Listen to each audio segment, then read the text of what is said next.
As soon as I sat down in my very nicely equipped, all aisle access, flatbed business class seat, like when I actually truly settled in, the first question that came to mind was, wait a minute, is this seat actually better than their old 222?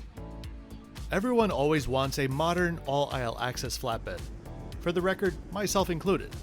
But this was the first time that I've ever sat in those traditional lie flat seats, followed directly by a tight squeeze of a staggered seat, just 2 hours later. And well, I've got opinions to share.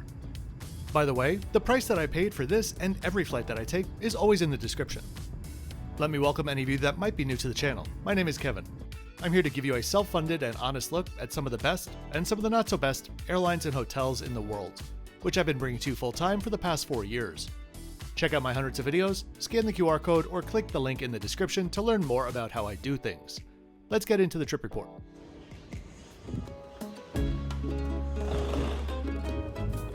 I just arrived here in Santiago from Sao Paulo, and when I say just, I mean like seconds ago. And now I need to hightail it through what honestly felt like a never-ending maze from the new additions here at Santiago's International Airport. I was meant to have around a 2-hour layover, short but relaxed, and was looking forward to visiting the LATAM lounge since I love their lounge in Sao Paulo, and this one is meant to be even better. But the winds over the Andes today were extreme, and so we had to take a very out-of-the-way route to get here, adding an hour onto that first flight, and meaning that I needed to walk directly to the next gate after passing through security.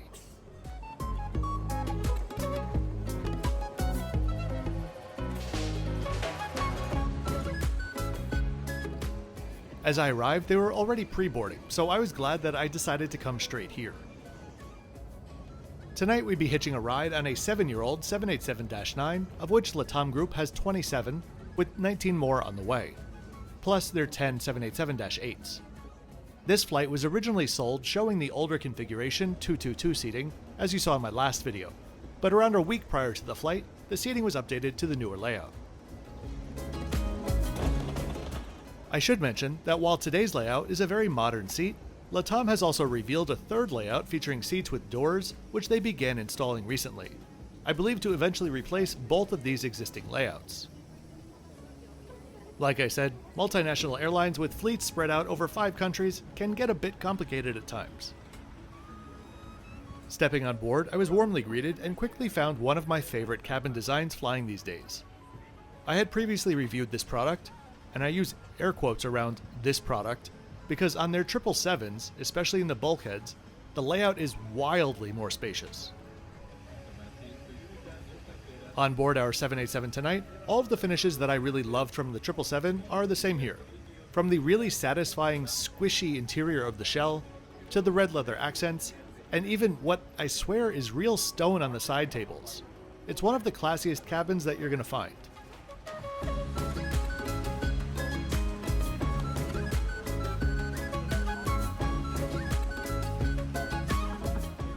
If you're enjoying the video and would like to support the channel, there are many ways that you can do so. A quick like on the video and subscribe helps videos with the algorithm. You could join my YouTube channel memberships to get early access to some videos and access to all of my community posts. Or you could check out my Patreon, where I post the most and can help you out with any travel related questions. Whatever you do, thanks for doing it. Next to you, you have an open storage area with a small integrated closed area, which is built like a tank and really satisfying to click close. The build quality of it makes me wonder if it was originally meant to have a lock, which actually would have been pretty cool.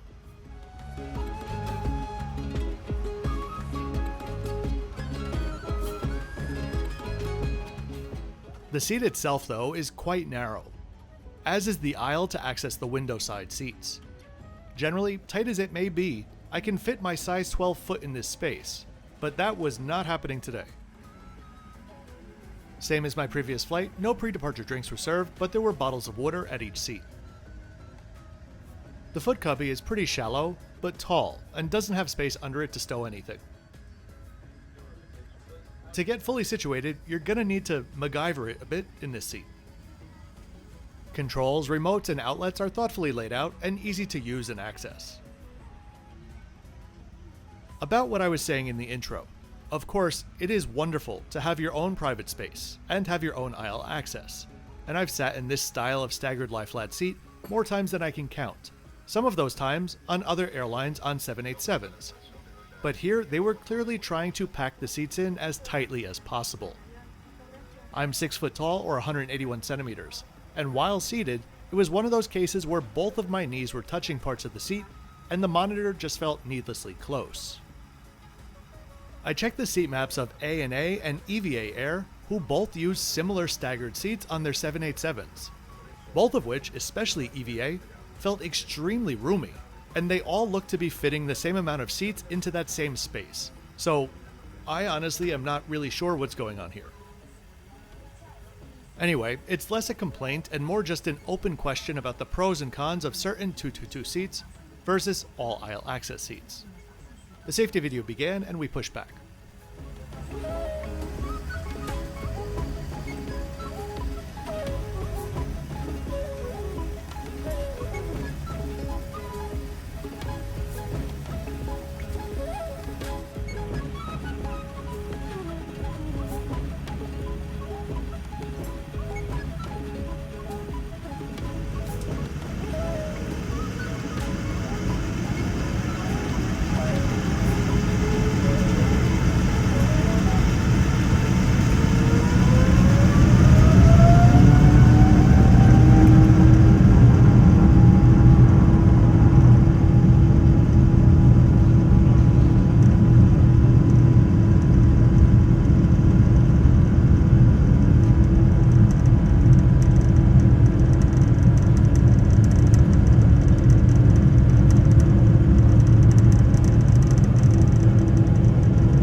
The first drink service started promptly after takeoff, but first let's take a look at the comfort items on board.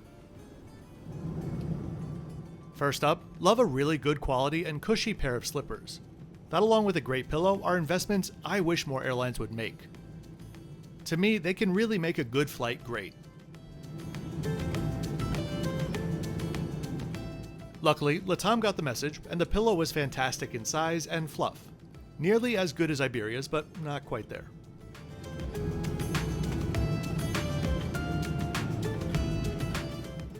There's a duvet-style blanket in the bag as well. One that's soft and cozy and a good weight.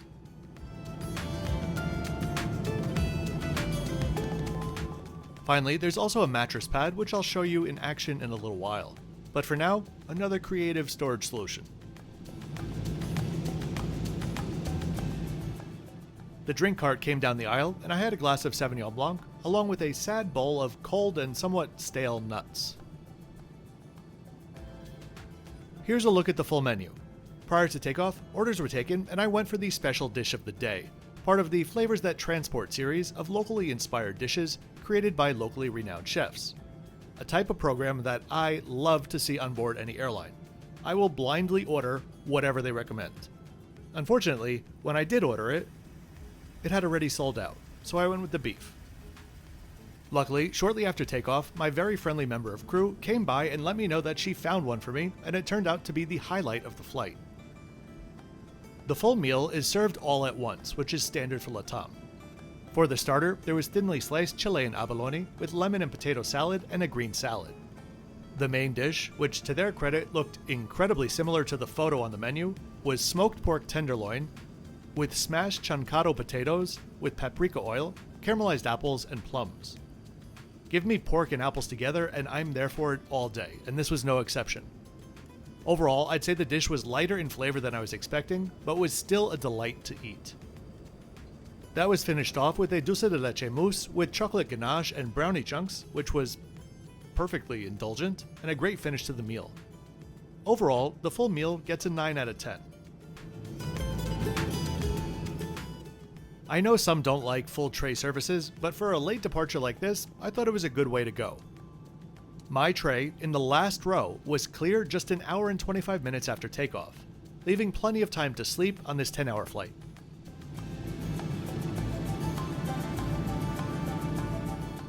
The entertainment on board was decent, with over 200 movies on offer from all types of genres, as well as a great, newest generation moving map. Quality noise-canceling headphones were also available.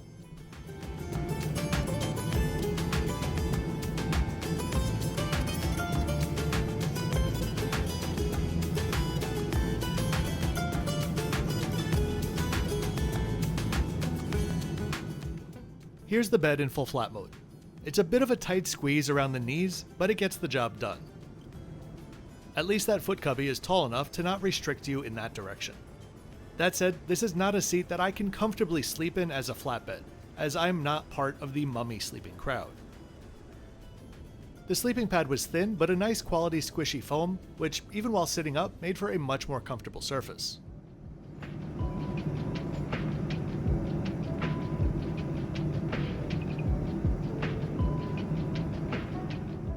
I enjoyed a few hours of wine-assisted, half-reclined sleep, and came to as we were approaching Florida, just before the sun began to come up.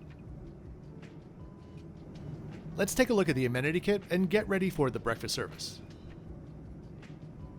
Straight off the bat, I love the kit just for being different. These and the smaller kits offered on my previous flight are both from the same artist collection of kits that they had rotating through different designs. While I don't need socks or earplugs or stuff like that, the number one thing that I look for in a good kit is whether the kit itself is practical to use again. And this surely is, for something.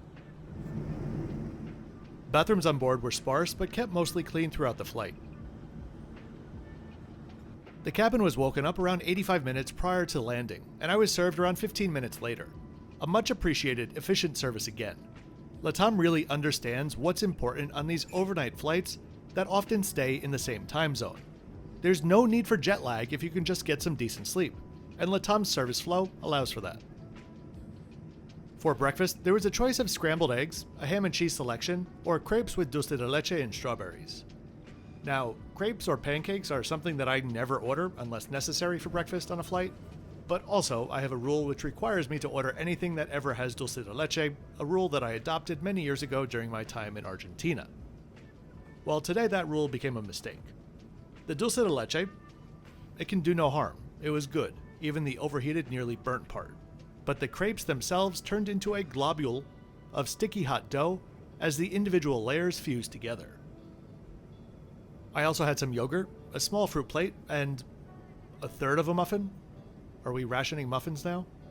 Overall, the breakfast gets a 5.7 out of 10.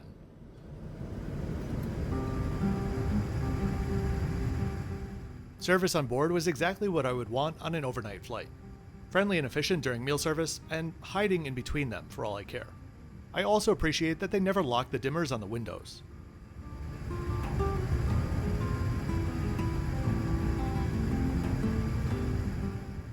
This flight, I would say on its own is around a 7, but averaged out with my other LATAM flights, I think keeping them around a 6 is fair. A gorgeous morning approach over Sandy Hook and into JFK is coming up.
So LATAM is a solid airline, and I wouldn't hesitate for a moment to fly them again.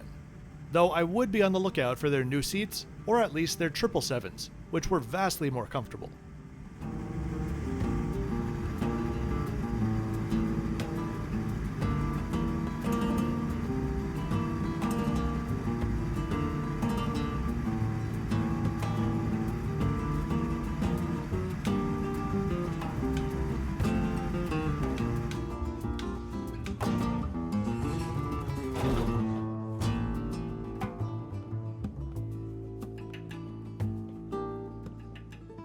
So I really do hope that you enjoyed this flight with me today. If you did, please be sure to click that like button and subscribe with notifications on so you don't miss out on my weekly flight and hotel reviews.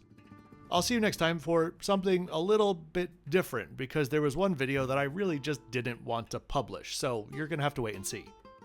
As always, thanks for watching until the end.